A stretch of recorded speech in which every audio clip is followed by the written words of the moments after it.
masih bersama kami dalam Berita Sulawesi Tengah. Bagi Anda yang belum sempat bergabung, kembali kami sajikan 3 berita utama hari ini. Puluhan orang tak dikenal menyerang dan membakar kendaraan di kawasan PT Indonesia Morowali Industrial Park. Polres Morowali menangkap 4 pengeroyok pria yang diduga mencuri di kawasan tambang nikel hingga meninggal dunia.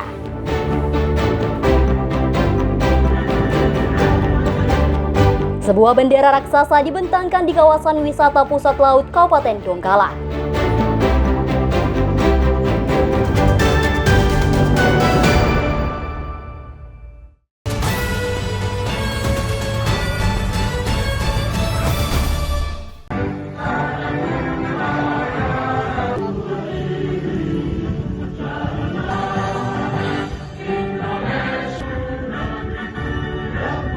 Bendera merah putih raksasa berukuran 17 kali 8 meter terbentang megah di atas pasir Timbul Pusat Laut, Kabupaten Donggala, Sabtu pagi.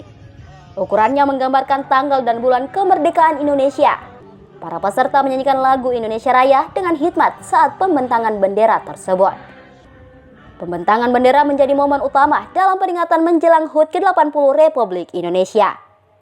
Kegiatan ini merupakan agenda tahunan dari komunitas Palu Swimming Club. Untuk pertama kalinya digelar di wisata Atol Pusat Laut setelah tahun sebelumnya dilakukan di Teluk Palu. Sebanyak 58 perenang berangkat dari pantai Tanjung Karang dengan menggunakan kapal menuju atol. Usai pembentangan di atol, puluhan perenang ini berenang sejauh 2,5 km menuju lokasi wisata Pusat Laut sebagai titik finish.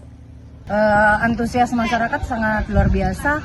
Tadinya kita mengira cuma sekitaran 30 orang, tapi ternyata membludak pesertanya sekitar 58 orang. Alhamdulillah antusias sekali masyarakat. Apalagi kita kan memang tujuannya memperkenalkan wisata laut kita ya, atol dan pusat laut. Kegiatan serupa akan kembali dilakukan dengan mengunjungi berbagai titik laut dan pantai di Sulawesi Tengah. Selain menyambut HUT ke-80 Republik Indonesia, kegiatan ini juga sebagai upaya mendorong wisata bahari di Kabupaten Donggala. Ini juga bagian dari upaya kita untuk mempromosikan Donggala ini untuk menjadi kabupaten yang menjadi daerah tujuan wisata. Saya tahu bahwa Donggala itu dengan Tanjung Karangnya sudah menjadi daerah tujuan wisata. Nah, ini yang kita akan promosi sekaligus juga pemerhati kita terhadap lingkungan di seputaran laut. Melalui kegiatan ini, Palu Swimming Club menggabungkan olahraga semangat nasionalisme dan promosi wisata bahari. Harapannya, atol dan pusat laut semakin dikenal sekaligus mendorong masyarakat untuk lebih peduli terhadap kebersihan pantai. Syahrul Cahya melaporkan dari Donggala.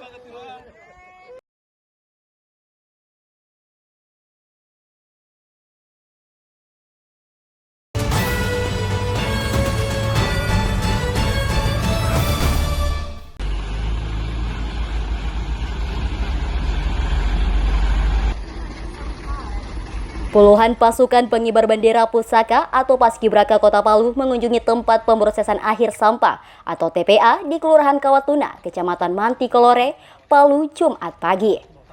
Mereka tidak sedang mengikuti upacara di lokasi itu, melainkan belajar tentang proses pengelolaan sampah dan sistem kerja yang berlaku di TPA. Mereka melihat dari dekat pembagian zona TPA, alur sampah mulai dari jembatan timbang, material recovery facility, hingga landfill, serta menyaksikan kondisi rumah singgah pemulung dan kolam lindi. Kunjungan Paskibraka ini bagian dari pembelajaran langsung tentang dampak sampah yang tidak dikelola dengan baik. Dinas Lingkungan Hidup menjadikan TPA Kawatuna sebagai Center of Education of Environment, terbuka bagi sekolah dan organisasi masyarakat. Para Paskibraka ini kan generasi muda unggulan kita. Kita kenalkan bagaimana apa yang terjadi di TPA, sistem sirkulasi penanganan sampah, alur sampah, sampai kepada akibat-akibat andai kata pengumpulan sampah tersebut tidak dilakukan secara bijaksana. Harapannya para generasi muda ini memiliki insight baru terhadap cara penanganan sampah dan kepedulian mereka terhadap sistem pengelolaan dan pengurangan sampah langsung dari sumber. Bagi anggota Paskibraka, kunjungan ke TPA adalah pengalaman pertama yang membuka wawasan. Mereka mengaku mendapatkan banyak wawasan tentang pengelolaan sampah yang membuat mereka lebih sadar tentang kepedulian lingkungan. Selama kami menjadi pamong di Paskibraka Kota Palu, tidak pernah ada yang namanya kunjungan ke tempat TPA seperti begini. Ya, apalagi ini bisa jadi tempat pembelajaran ya. Bagaimana anak-anak hanya tahu buang sampah sembarangan dari rumah, taunya dibuang sampah depan rumah, setelah itu sudah cuma sampai di situ. Ternyata sampah mereka itu sampai di sini dan mereka semua tadi paham dan kita sudah keliling dan itu sangat bagus untuk pembelajaran anak-anak. Jadi saya tadi ketemu dengan beberapa pemulung, mereka tinggal di rumah singgah. Jadi saya sadar kalau sebenarnya kalian tidak boleh anggap pemulung itu hanya sebelah mata, mereka tidak punya pekerjaan karena mereka itu mereka itu bekerja, mereka diupah dan mereka menghidupi keluarga mereka. Kayak yang seperti saya lihat tadi, beberapa anak-anak juga alhamdulillah masih bisa sekolah, ada baju sekolah yang dijemur. Terus mereka masih bisa menyesuaikan dan beradaptasi dengan kondisi mereka. Para anggota Paskibraka diajak memiliki kesadaran untuk mengurangi dan memilah sampah dari sumbernya.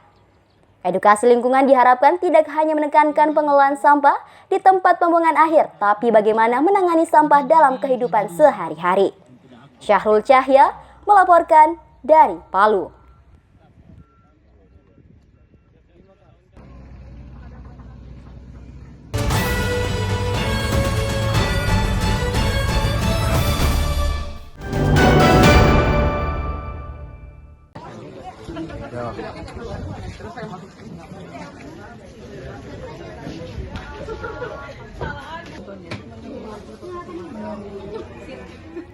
Untuk memberikan kesempatan para sinias lokal belajar tentang dunia perfilman, digelar Festival Film Tengah tahun 2025 sejak tanggal 6 hingga 10 Agustus di Museum Provinsi Sulawesi Tengah. Acara gratis dan terbuka bagi semua kalangan ini menyajikan berbagai karya film menarik dan menginspirasi. Festival ini melibatkan sinias dari berbagai kalangan, mulai pelajar hingga pembuat film profesional. Selain itu, festival yang berlangsung selama 5 hari ini juga memberikan kesempatan bagi film nasional dan internasional untuk berpartisipasi. Sebanyak 197 film ditayangkan dalam festival kali ini. Film mulai jenis fiksi, dokumenter, hingga karya eksperimental, festival ini menjadi panggung bersama bagi para sinias lokal. Bagi mereka, ini lebih dari sekedar festival.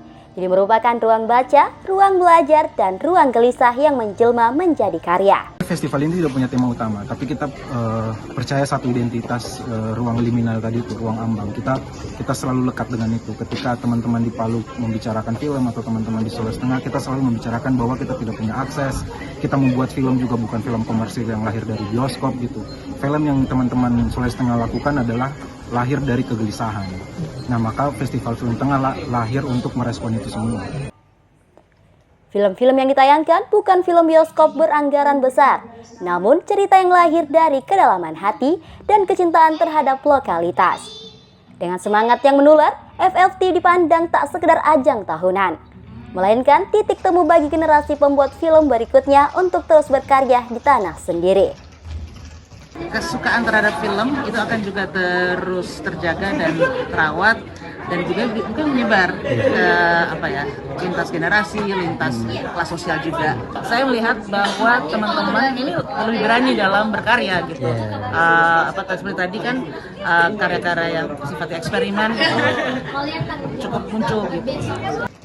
Selain pemutaran film, FFT 2025 juga diisi dengan berbagai kegiatan seperti kompetisi film pelajar dan umum, dan kompetisi hingga program kerjasama terulang alteraksi. Syahrul Cahya melaporkan dari Palu.